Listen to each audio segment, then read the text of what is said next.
Hi hello ಎಲ್ರಿಗೂ ನಮಸ್ಕಾರ ಸ್ನೇಹಿತರೆ, ಎಲ್ರಿಗೂ welcome back to my YouTube channel. So guys, ನಾವು ಲಾಸ್ಟ್ ವಿಡಿಯೋದಲ್ಲಿ ನದಿಗಳ ಬಗ್ಗೆ ತಿಳ್ಕೊಂಡಿದ್ವಿ. ಈಗ ಈ ಒಂದು ವಿಡಿಯೋದಲ್ಲಿ ಕರ್ನಾಟಕದ ಪ್ರಮುಖ ಅಣೆಕಟ್ಟೆಗಳು, ಡ್ಯಾಮ್ಸ್ ಆಫ್ ಕರ್ನಾಟಕವನ್ನು ನಾವು ಡಿಸ್ಕಸ್ ಮಾಡೋಣ. ಕರ್ನಾಟಕದ ಕೃಷಿ, ಕುಡಿಯುವ ನೀರು, ಕೈಗಾರಿಕೆಗಳು ಮತ್ತು ಜಲವಿದ್ಯುತ್ ಉತ್ಪಾದನೆಗೆ ರಾಜ್ಯದ ಬಹುಪಯೋಗಿ ನದಿ ಕಣಿವೆ ಯೋಜನೆಗಳು ಮತ್ತು ಅಣೆಕಟ್ಟುಗಳು ಬೆನ್ನೆಲುಬುವಾಗಿವೆ. ವಿಶಾಲವಾದ ನದಿ ವ್ಯವಸ್ಥೆಯನ್ನು ಹೊಂದಿರುವ ಕರ್ನಾಟಕದಲ್ಲಿ ಪೂರ್ವ ಹಾಗೂ ಪಶ್ಚಿಮಕ್ಕೆ ಹರಿಯುವ ನದಿಗಳಿಗೆ ಅಡ್ಡಲಾಗಿ ಹಲವು ಬೃಹತ್ ಜಲಾಶಯಗಳನ್ನು ನಿರ್ಮಿಸಲಾಗಿದೆ. ಸೊ ಮೊದಲನೇದು ಕಾವೇರಿ ನದಿ ಪಾತ್ರದ ಪ್ರಮುಖ ಅಣೆಕಟ್ಟುಗಳು. ಕಾವೇರಿ ಮತ್ತು ಅದರ ಉಪನದಿಗಳು ದಕ್ಷಿಣ ಕರ್ನಾಟಕದ ಜೀವನಾಡಿಯಾಗಿದ್ದು ಪ್ರಮುಖ ಕೃಷಿ ಮತ್ತು ಕುಡಿಯುವ ನೀರಿನ ಅಗತ್ಯವನ್ನು ಪೂರೈಸುತ್ತವೆ. ಸೊ ಮೊದಲಿಗೆ ನೋಡೋಣ, ಕೃಷ್ಣರಾಜಸಾಗರ ಅಣೆಕಟ್ಟು, KRS ಡ್ಯಾಮ್. ನದಿಯ ಹೆಸರು ಕಾವೇರಿ ನದಿ. ಸ್ಥಳ ಕನ್ನಂಬಾಡಿ, ಶ್ರೀರಂಗಪಟ್ಟಣ ತಾಲೂಕು, ಮಂಡ್ಯ ಜಿಲ್ಲೆ.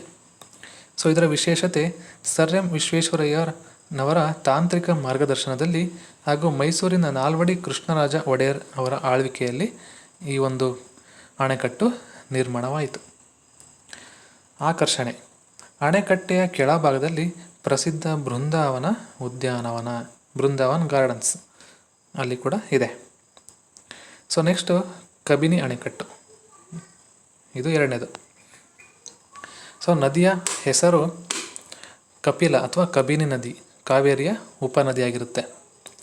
ಸ್ಥಳ ಹೆಗ್ಗಡ ದೇವನಕೋಟೆ, HD ಕೋಟೆ, ಮೈಸೂರು ಜಿಲ್ಲೆಯಲ್ಲಿದೆ. ನೆಕ್ಸ್ಟು ಹೇಮಾವತಿ ಅಣೆಕಟ್ಟು, ಎಲ್ಲಪ್ಪ ಅಂದರೆ ಗೋರೂರು ಅಣೆಕಟ್ಟು. ನದಿಯ ಹೆಸರು ಬಂದು ಹೇಮಾವತಿ ನದಿ. ಸ್ಥಳ ಗೋರೂರು, ಯಾವ ಜಿಲ್ಲೆ ಅಂದರೆ ಹಾಸನ ಜಿಲ್ಲೆ. ಸೊ ನೆಕ್ಸ್ಟ್ ನೋಡೋಣ, ಹಾರಂಗಿ ಅಣೆಕಟ್ಟು. ಸೊ ನದಿಯ ಹೆಸರು ಹಾರಂಗಿ ನದಿ. ಸ್ಥಳ ಹುಡ್ಕೂರು, ಕೊಡಗು ಜಿಲ್ಲೆಯಲ್ಲಿದೆ. ಸೊ ನೆಕ್ಸ್ಟ್ ನೋಡೋಣ, ಕೃಷ್ಣಾ ನದಿ ಪಾತ್ರದ ಪ್ರಮುಖ ಅಣೆಕಟ್ಟುಗಳು.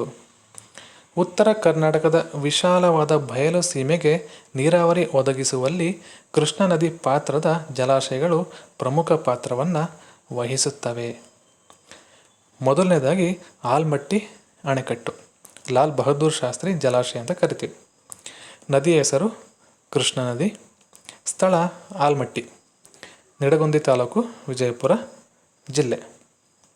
ಇದರ ವಿಶೇಷತೆ, ಇದು ಮೇಲ್ದಂಡೆ ಕೃಷ್ಣಾ ಯೋಜನೆಯ ಅಂದರೆ ಅಪ್ಪರ್ ಕೃಷ್ಣಾ ಪ್ರಾಜೆಕ್ಟ್, ಇದರ ಪ್ರಮುಖ ಅಣೆಕಟ್ಟು. ಉತ್ತರ ಕರ್ನಾಟಕದ ಬಾಗಲಕೋಟೆ, ವಿಜಯಪುರ, ಕಲಬುರಗಿ ಜಿಲ್ಲೆಗಳಿಗೆ ನೀರಾವರಿಯನ್ನು ಪೂರೈಸುತ್ತದೆ. ಸೊ ನೆಕ್ಸ್ಟ್ ನೋಡೋಣ, ನಾರಾಯಣಪುರ ಅಣೆಕಟ್ಟು, ಬಸವಸಾಗರ ಜಲಾಶಯ ಅಂತ ಕರಿತೀವಿ. ನದಿಯ ಹೆಸರು ಕೃಷ್ಣಾ ನದಿ. ಸ್ಥಳ ನಾರಾಯಣಪುರ, ಹುಣಸಗಿ ತಾಲೂಕು, ಯಾದಗಿರಿ ಜಿಲ್ಲೆಯಲ್ಲಿದೆ. ಓಕೆ, ಈ ಒಂದು ನಾರಾಯಣಪುರ ಅಣೆಕಟ್ಟು. ಸೊ ನೆಕ್ಸ್ಟ್ ತುಂಗಭದ್ರಾ ಅಣೆಕಟ್ಟು, ಪಂಪಾಸಾಗರ. ನದಿಯ ಹೆಸರು ತುಂಗಭದ್ರಾ ನದಿ.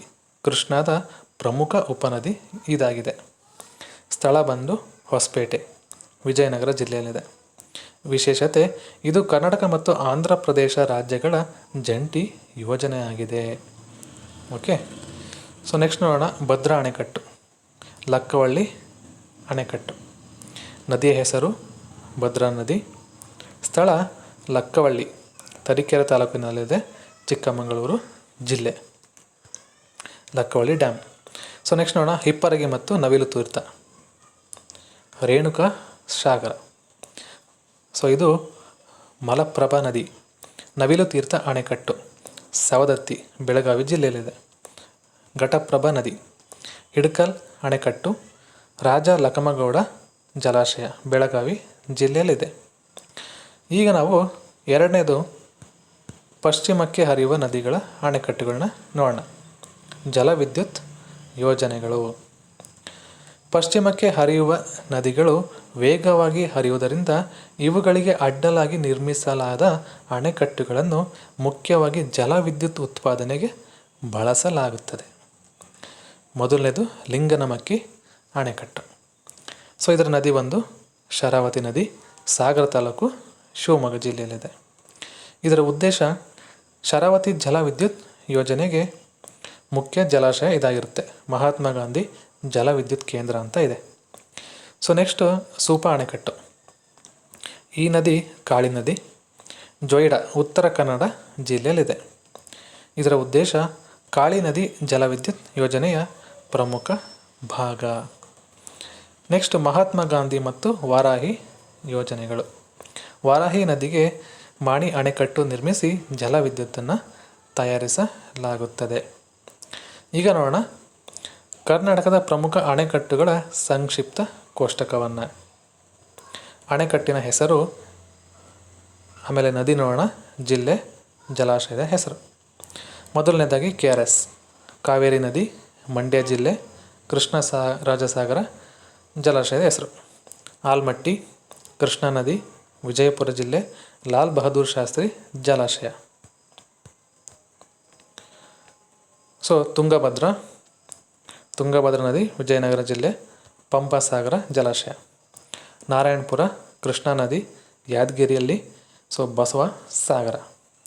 ಲಿಂಗನಮಕ್ಕಿ ಶರಾವತಿ ನದಿ, ಶಿವಮೊಗ್ಗ ಜಿಲ್ಲೆ, ಲಿಂಗನಮಕ್ಕಿ ಜಲಾಶಯ ಅಂತ ಕರಿತೀವಿ. ಸೊ ನೆಕ್ಸ್ಟ್ ನವಿಲು ತೀರ್ಥ. ಇದು ಮಲಪ್ರಭಾ ನದಿ, ಬೆಳಗಾವಿ ಜಿಲ್ಲೆ, ರೇಣುಕಾಸಾಗರ ಜಲಾಶಯ. ಹಿಡಕಲ್ ಘಟಪ್ರಭಾ ನದಿ, ಬೆಳಗಾವಿ ಜಿಲ್ಲೆ, ರಾಜ ಲಕಮಗೌಡ ಜಲಾಶಯ. ಸೊ ಗೋರೂರು ಇನ್ನೇನು ಹೇಮಾವತಿ ನದಿ. ಓಕೆ, ಇದು ಹಾಸನ ಜಿಲ್ಲೆ.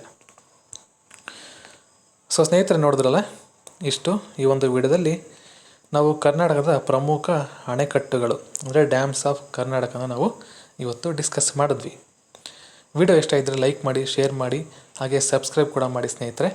ನಿಮ್ಮ ಫ್ರೆಂಡ್ಸ್ ಮತ್ತು ಫ್ಯಾಮಿಲಿ ಜೊತೆ ಈ ಒಂದು ವೀಡಿಯೋಸ್ನ ಶೇರ್ ಮಾಡಿ ಅಂತ ಹೇಳ್ತಾ ಈ ಒಂದು ವಿಡಿಯೋನ ಮುಗಿಸ್ತಾ ಇದ್ದೀನಿ. ಎಲ್ರಿಗೂ ಧನ್ಯವಾದಗಳು.